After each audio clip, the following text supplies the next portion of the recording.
Sa video na ito, pag-uusapan natin ang 10 mahahalagang tips kapag may kadate kang babae. Marami kasing lalaki ang nagkakamali sa unang impression at madalas, yun na agad ang dahilan kung bakit hindi na nauulit ang unang date. Ang goal mo dito ay hindi lang para magustuhan ka, kundi para maipakita na marunong kang magdala ng sarili. Dahil sa totoo lang, hindi lang looks o pera ang tinitingnan ng babae, kundi kung paano ka kumilos, magsalita at magpakita ng respeto. Ito ay hindi tungkol sa pagiging perfect, kundi sa pagiging natural at marunong makinig. Dahil minsan, ang pinaka-nakaka-attract na katangian ng isang lalaki ay yung marunong magpahalaga sa oras at presensya ng babae. Kaya kung may kadate kang babae o may paparating kang date, siguraduhin panoorin mo ito hanggang dulo. Dahil sa video na ito, matututunan mo kung paano maging confident, gentleman at unforgettable sa tamang paraan. Number 1. Maging malinis at maayos sa pananamit. Bago ka pa magsalita, una nang nagsasalita ang itsura mo. Ang unang impresyon ng babae ay kadalasang nabubuo sa loob ng ilang segundo pa lang. Kaya siguraduhin mong maayos, malinis, at presentable ang pananamit mo. Hindi mo kailangang magsuot ng mamahaling damit. Sapat na ang simple pero disente. Halimbawa, plain shirt na fit sa katawan, maayos na pantalon, at sapatos na hindi mukhang pinagdaanan ng digmaan. Ang mahalaga, mukhang inalagaan mo ang sarili mo. Dahil sa isip ng babae, kung kaya mong ayusin ang sarili mo, kaya mo ring ayusin ang buhay mo. Laging tandaan, ang amoy mo, postura mo, at damit mo ay hindi lang nagpapakita ng estilo. Ipinapakita rin ito kung paano mo iginagalang ang taong makakasama mo. Ang lalaki na marunong magayos ay hindi vain, responsable lang. Isipin mo, kung ikaw ang babae at may kasabay kang lalaki na mukhang hindi man lang nagsuklay, anong iisipin mo? Kaya bago ka umalis ng bahay, tumingin ka sa salamin at tanungin ang sarili mo, kung ako yung kadate ko, maa-attract ba ako sa itsura kong to? Ang pagiging malinis ay hindi kayabangan. Ito ay unang hakbang sa respeto. Number 2. Maging magalang at may galang sa kanya. Isa sa mga pinakamahalagang bagay na makikita ng babae sa iyo ay kung paano mo siya ginagalang. Hindi lang sa salita, kundi pati na rin sa kilos. Maging magalang sa bawat pagkakataon. Buksan mo ang pinto para sa kanya, huwag magmamadali at siguraduhing makinig ng mabuti kapag nagsasalita siya. Halimbawa, kung siya ay nagsasabi ng mga bagay tungkol sa sarili niya, ipakita mong interesado ka sa mga sinasabi niya. Iwasan ang mga pananalitang nakakasakit at huwag magbiro ng mga bagay na maaaring magpahiya sa kanya. Kahit gaano ka pa ka-comfortable sa kanya, mahalaga na manatili ang respeto sa pagitan ninyong dalawa. Ang mamagalang na lalaki ay hindi nangangailangan ng malaking effort para ipakita ang galang. Ang natural na respeto ay makikita sa bawat maliit na kilos. Yung pagtangkilik sa mga simple ngunit mabubuting asal, tulad ng hindi interrupting habang nagsasalita siya, ay nagpapakita na pinapahalagahan mo siya hindi lang dahil sa hitsura niya kundi bilang tao. Sa bawat galang na ipinapakita mo, nararamdaman niyang komportable siya sa'yo. Ang pagiging magalang ay isang silent attraction. Hindi ito kailangang ipakita ng malakas, pero ang babae ay tiyak na makakaramdam ng seguridad at respeto. Kung nais mong magtagal ang isang date, laging tandaan, ang respeto ang pundasyon ng bawat magandang relasyon. Kung magalang ka sa kanya mula umpisa, may malaking posibilidad na makahanap kayo ng deeper connection sa hinaharap.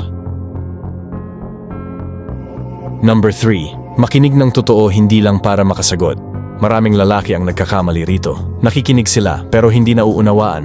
Ibig sabihin, habang nagsasalita ang babae, iniisip na agad ng lalaki kung ano ang isasagot niya. Pero tandaan mo, ang totoong pakikinig ay hindi tungkol sa pagsagot, kundi sa pagpaparamdam na naririnig mo siya. Kapag may kadate kang babae, iwasan mong putulin ang sinasabi niya. Hayaan mong matapos muna siya bago ka magbigay ng opinyon. Kapag nagsasalita siya tungkol sa mga gusto niya o karanasan niya, makinig ka ng may interes, tumango, nagumiti siya at magbigay ng simpleng reaksyon. Minsan, ang simpleng ganun pala or interesting yan ha, ay sapat na para maramdaman niyang present ka sa usapan. Ang mga babae ay madaling makaramdam kung totoo ang atensyon mo. Kapag naramdaman niyang interesado ka sa kanya, mas nagiging komportable siya. Doon nagsisimula ang connection, hindi sa mga papuri, kundi sa tahimik mong pakikinig. Halimbawa, kung ikinukwento niya ang paborito niyang hobby, huwag mong biglang ikwento ang sayo. Mas mabuting tanungin mo siya ng follow-up question. Gaano mo nakatagal ginagawa yan? O ano nagustuhan mo dyan? Sa ganitong paraan, makikita niyang marunong kang magbigay halaga sa kwento ng iba, hindi lang puro tungkol sa sarili mo. Ang ganitong klaseng pakikinig ay bihira, At yan ang dahilan kung bakit ka tatatak. Hindi dahil sa galing mong magsalita, kundi dahil sa galing mong umintindi. Tandaan mo, kapag naramdaman ng babae na pinapakinggan mo siya ng totoo, hindi lang siya nagbubukas ng kwento, pinubuksan din niya ang puso niya. Number 4. Huwag mong pilitin ang kumpiyansa, ipakita ito sa gawa. Ang tunay na kumpiyansa ay hindi nakikita sa lakas ng boses o sa dami ng kwento. Makikita ito sa kalmado mong presensya. Maraming lalaki ang nagiging masyadong maingay o pilit na palabirong tao sa unang date dahil gusto nilang magmukhang confident. Pero sa totoo lang, mas na-appreciate ng babae ang lalaking komportable sa katahimikan. Kapag may kadate kang babae, huwag mong madaliin ang usapan. Huwag kang matakot sa mga sandaling tahimik dahil kadalasan doon nagkakaroon ng natural na connection. Iyong kumpiyansa ay hindi kailangang ipilit. Ito ay mararamdaman kapag alam mong wala kang kailangang patunayan. Halimbawa, habang naglalakad kayo, hindi mo kailangang punuin ng salita ang bawat minuto. Minsan, sapat na ang ngiti, ang simpleng tingin o ang maayos na paggalang sa paligid ninyo. Ang ganitong kilos ay nagsasabing marunong kang kontrolin ang sitwasyon ng hindi nagmamadali or nagpapakitang cool. Ang babae ay nakakaamoy ng insecurities. Kapag pinilit mong maging sobrang palabiro o masyadong impressive, madalas nagiging kabaliktaran ng epekto, parang scripted. Pero kapag kalmado ka, natural, at hindi nag-aalala kung ano ang iisipin niya, doon ka nagmumukhang totoo. Ang kumpiyansa ay hindi ipinapakita sa panlabas na kilos, kundi sa panloob na kapanatagan. Ang lalaking tahimik, ngunit matatagang tindig, ay mas nakaka-attract kaysa sa lalaking laging gustong mapansin. Kaya tandaan mo, huwag mong pilitin ang confidence. Ipakita mo ito sa paraan ng iyong paggalaw, pakikitungo, at sa katahimikang hindi kailanman awkward. Number 5. Huwag maging mayabang. Maging totoo at marunong magpakumbaba. Isa sa mga pinakakaraniwang pagkakamali ng mga lalaki sa unang date ay ang pagiging masyadong impress mode. Ibig sabihin, puro kwento ng achievements, pera o mga bagay na pag-aari nila. Sa halip na ma-impress, madalas ay nawawala ang interes ng babae dahil nararamdaman niyang hindi totoo ang kilos. Ang pagiging totoo ay mas nakakakit kaysa sa pagpapakitang gilas. Halimbawa, kapag tinanong ka tungkol sa trabaho o sa buhay mo, sagutin mo ng may kumpiyansa pero hindi mayabang. Oo, nagtatrabaho ako sa ganito. Medyo busy pero nag-e-enjoy naman ako. Simple lang, diretso, walang halong pagmamataas. Ang mga babae ay marunong makaramdam kung ang isang lalaki ay genuine o hindi. Kapag ipinakita mong marunong kang magpakumbaba, mas nagiging komportable siya. Dahil alam niyang hindi mo siya kinakalaban o sinusubukang ipakita na mas magaling ka. Ang pagmamataas ay parang pader, humaharang sa posibilidad na magkaroon ng tunay na connection. Pero ang pagiging totoo ay parang tulay, nagbubukas ng tiwala at pag-unawa. Kapag marunong kang tumawa sa sarili mong mga kakulangan, ipinapakita mong may maturity ka at hindi ka natatakot maging ikaw lang. Kaya sa halip na ipakita kung gaano ka kagaling, ipakita mong marunong kang makisama, makinig at maging totoo. Dahil sa huli hindi mo kailangang ipakita na ikaw ang the best. Ang kailangan mo lang ay iparamdam na ikaw ang totoo. Number 6. Panatilihin ang magandang eye contact. Yatramadasa ay nagsasawa ng mga bagay na hindi kayang ilabas ng salita. Kapag marunong kang tumingin sa mata ng kausap mo, ipinapakita mo na may kumpiyansa ka, totoo ka, at nakatuon ka sa kanya. Pero tandaan, may tamang balanse. Hindi ito titig na parang interrogation, kundi malambot, natural at may respeto. Halimbawa, habang nagkukwento siya, tumingin ka sa kanya ng diretso, ngunit may bahagyang ngiti. Sa ganitong paraan, mararamdaman niyang interesado ka sa sinasabi niya, hindi dahil gusto mo lang maging magalang, kundi dahil gusto mo talaga siyang makilala. Iwasan ang sobrang pag-iwas ng tingin o pagkalikot sa cellphone habang nag-uusap. Sa isip ng babae, ang ganitong kilos ay senyales ng kawalan ng atensyon o interes. Sa kabilang banda, ang simpleng pagtingin sa mata ay nakakapagbigay ng emotional connection. Isang senyales na present ka sa sandaling iyon. Ang eye contact ay hindi lang simpleng pagtingin. Ito ay isang paraan ng komunikasyon.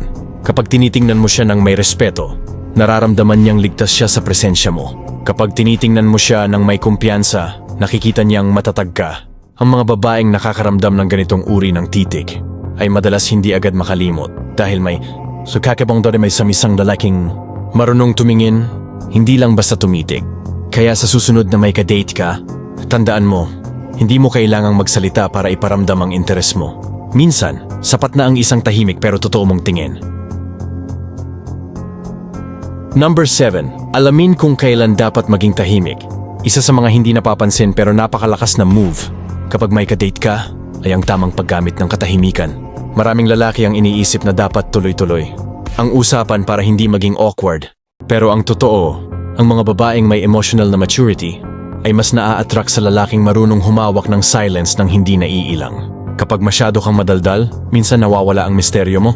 Ang tahimik na sandali sa pagitan ng usapan ay hindi laging masama. Minsan, ito pa ang sandaling nararamdaman niya ang presensya mo ng mas malalim. Habang naglalakad kayo o magkasama sa table, yung simpleng tahimik, pero may kasamang tingin o ngiti. Mas malakas pa yon kaysa sa isang mahabang monologo. Ang babae ay madaling makaramdam kung komportable ka sa sarili mo. Kapag kaya mong maging tahimik nang hindi kinakabahan o nagmamadaling magsalita, pinapakita mo na hindi mo kailangang punuin ang espasyo ng salita para magustuhan ka. Ibig sabihin, may kumpiyansa ka sa sarili mo. Maraming lalaki ang natatakot sa katahimikan dahil akala nila naboboard na ang babae. Pero sa totoo lang, kung tama ang vibe, ang tahimik na sandali ay nagiging intimate moment. Yung tipong nagkakatinginan lang kayo at parang may sinasabi kahit walang salita. Kaya tandaan, minsan, hindi sa dami ng sinabi mo nasusukat ang connection ninyo. Minsan, sa katahimikan, doon ka mas naiintindihan. Ang lalaking marunong manahimik sa tamang oras ay hindi boring. Siya ang lalaking may control, misteryo at respeto. Number 8. Huwag maging desperado. Panatilihin ang kalmado at disente. Isa sa mga pinakamalaking turn-off sa isang babae ay ang lalaking halatang desperado. Yung bawat kilos mo, halatang gusto mong mapabilib siya agad o mapakuha mo agad ng sagot kung may chance ka ba. Pero tandaan mo, ang babae ay mas na-attract sa lalaking kalmado at may self-control. Kapag lumalabas kayo, huwag kang magpakita ng sobrang excitement na parang ito na ang huling date mo sa mundo. Oo, masaya ka pero ipakita mong may composure ka. Hindi mo kailangang iparamdam na ikaw lang ang nag-e-effort. Dapat may balance. Ang lalaki na kalmado ay naglalabas ng energy na, ako ang kontrolado, hindi ako nagmamadali. Di bang Tobrama niyas likas na na-attract sa mga lalaking confident pero hindi mayabang? Kaya huwag kang magmadaling mag-open up ng sobrang personal o magpakita ng sobrang attachment agad. Kapag naramdaman ng babae na kaya mong mabuhay kahit wala siya, dun siya magsisimulang magtanong kung bakit ganun ka. At doon nagsisimula ang attraction. Maging disente sa pananalita, sa paggalaw, at sa kung paano mo siya tinitingnan. Hindi kailangan maging malandi or sobrang pa-cute. Ang tunay na alpha ay hindi humahabol. Hinihintay siyang lapitan. Kapag ipinakita mong kaya mong kontrolin ang emosyon mo at hindi ka nagpapadala sa bawat tingin o ngiti niya, mapapaisip siya, bakit parang hindi siya gaya ng iba? At doon mo siya unti-unting makokontrol, hindi sa salita, kundi sa disiplina ng iyong presensya. Number 9. Maging gentleman. Pero huwag mong ipagmamakaawa ang respeto.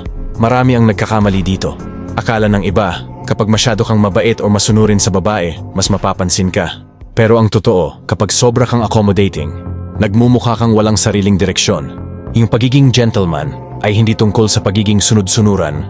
Ito ay tungkol sa disiplina at respeto sa sarili habang marunong ka ring rumespeto sa iba. Kapag nag-date kayo, oo, buksan mo ang pinto, alukin mo siya ng upuan, o tulungan mo siyang dalhin ang gamit. Pero gawin mo ito ng may kumpiyansa, hindi dahil gusto mong mapuri o mapalapit sa kanya. Ang tunay na gentleman ay gumagalaw ng may natural na karangalan, hindi bilang alipin ng pansin o validation.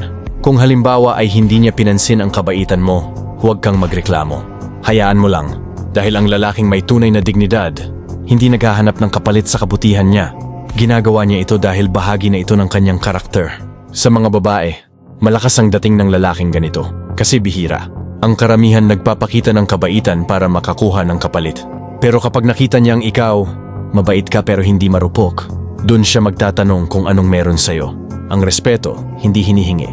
Ito ay kusang ibinibigay sa mga lalaking marunong magpakumbaba, pero hindi nagpapaapi. Kaya kung gusto mong mapahanga ang babae sa date, tandaan mo ito, maging mabuting lalaki pero manatiling may spine. Number 10. Maging presente. Ipakita na tunay mong interesado.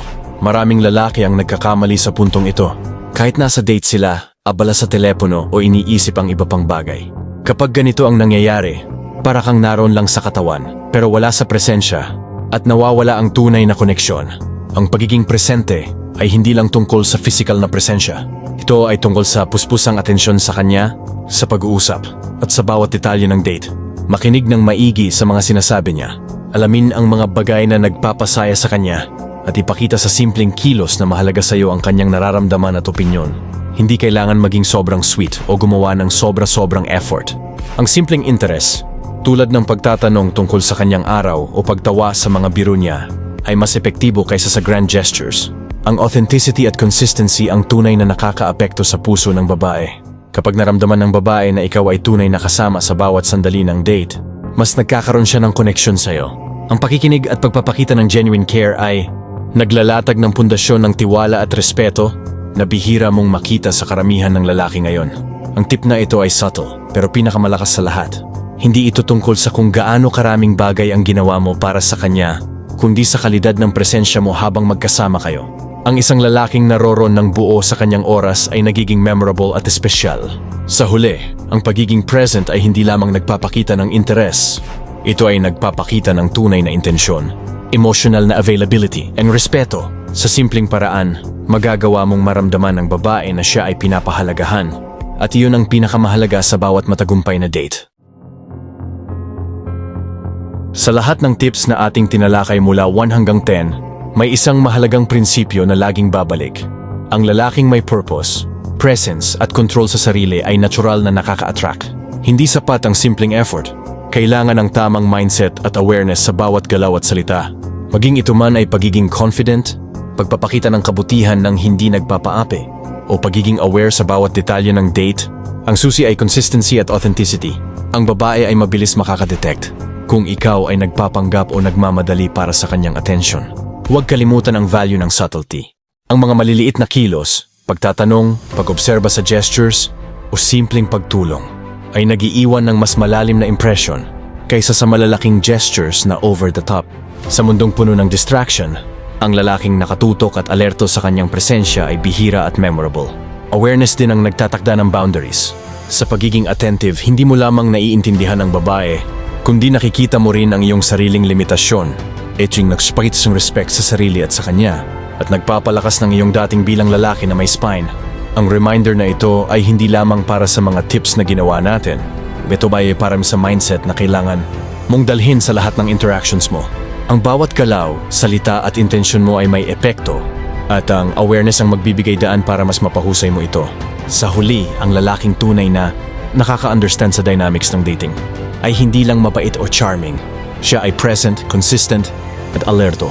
Isang lalaking bihira ngunit laging nagiiwan ng impression na hindi madaling makalimutan.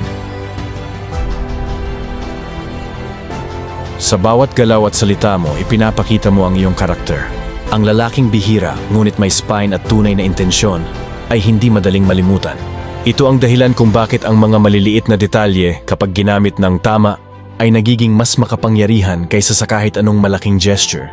Sa huli, maging aware sa bawat moment. Sa halagahan ang presensya mo at ang kanya, ngunit huwag mawala ang sarili mong prinsipyo. Sa ganitong paraan, hindi ka lang magiging memorable sa date. Nag-iiwan ka rin ng matibay at malakas na impression na hindi agad nakakalimutan. Kung gusto mo pang matutunan ng ganitong mga insights at dark psychology strategies sa relationships, subscribe sa Darkness of Truth. At huwag kalimutang i-click ang notification bell para updated ka sa bawat video. Tandaan, sa bawat interaction may nakatagong mensahe. Alamin ito, kontrolin ito, at gamitin ito sa tamang paraan. Sa Darkness of Truth, hindi lang basta advice ang hatid namin. Ito ay strategiya para sa tunay na dominance at respect sa mundo ng relasyon.